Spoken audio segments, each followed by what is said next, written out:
Bonjour, ici Stéphanie Dionne de l'École branchée. J'ai le plaisir d'avoir avec moi Claudie Vanasse, qui est collaboratrice au Récit national en univers social. Bonjour Claudie. Bonjour Stéphanie. Claudie, dis-moi, on est au colloque de la COPS, puis aujourd'hui vous parliez, aujourd'hui durant le colloque, vous parliez du cours d'éducation financière. Qu'est-ce que c'est ce cours-là?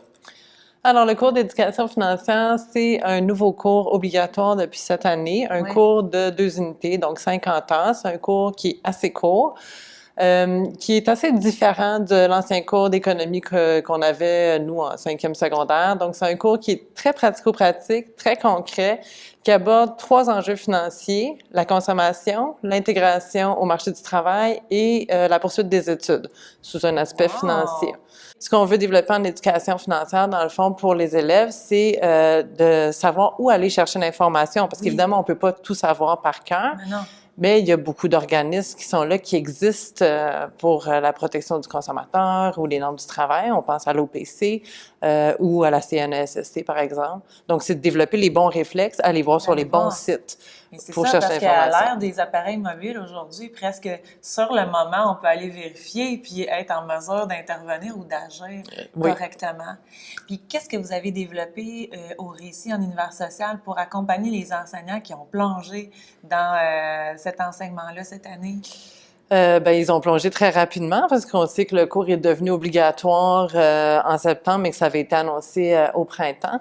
Nous, on a développé du matériel. On est encore en cours de développement, mais on a développé des ressources éducatives libres en format numérique qui sont disponibles sur la page edufin.recitus.qc.ca.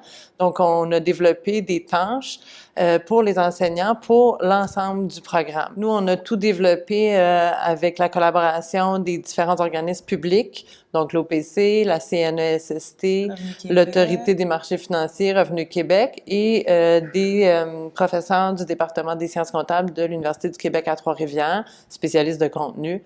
Donc, c'est une collaboration, là, cette production-là, de nombreux organismes publics.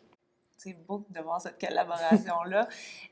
Puis, comment les élèves vivent le cours en ce moment? Est-ce qu'ils l'ont apprécié? Est-ce qu'il y a aussi des applications coup de cœur que des élèves peut-être connaissaient déjà? Jusqu'à maintenant, moi, de ce que j'ai entendu dire par les enseignants, les élèves aiment beaucoup ce cours-là. Ils trouvent que c'est un cours dans lequel ils apprennent des informations qui leur sont utiles, pratiques, dans leur vie de tous les jours, vraiment, autant comme consommateur que comme travailleur, comme personne qui concilie le travail et les études. Donc, pour l'instant, c'est un cours qui est apprécié. J'ai beaucoup d'enseignants qui me disent apprécier particulièrement tous les outils qui sont développés par Cyrano, le Finecolab. C'est des simulations économiques. Par exemple, on a une simulation qu'on a essayée hier dans notre atelier, là, qui est une simulation de l'offre et la demande. Donc, une partie de la classe devient vendeur, une partie devient acheteur. Et le but, en fait, c'est de vendre ou d'acheter une tablette de chocolat à chaque tour. Puis, on voit comme ça le mécanisme de l'offre et de la demande qui se met en place.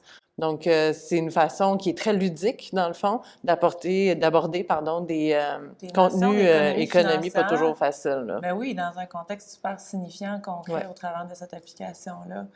Merci, Claudie, de ce partage. Ça me fait plaisir. Écoute, pour terminer, j'ai une question qui tue. Sinon, c'est la question EDU, proposée par Escouade EDU. Quel est ton mot, toi, qui te permet, en fait, d'avoir un impact positif sur les autres? En tant que collaboratrice au Récit, j'ai pensé au mot réseau. Le Récit, dans le fond, ce que ça veut dire, c'est le réseau de conseillers pédagogiques qui sont là pour venir en aide aux enseignants.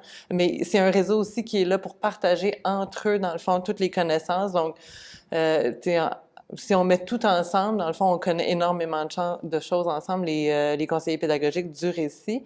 Et c'est aussi une façon de travailler en réseau avec tous les autres organismes publics avec desquels j'ai parlé aussi tout à l'heure. Donc, on est vraiment un réseau qui est là pour le milieu de l'éducation. C'est riche d'avoir un réseau avec qui collaborer et partager. Merci beaucoup, Claudie, d'avoir partagé avec nous. Merci.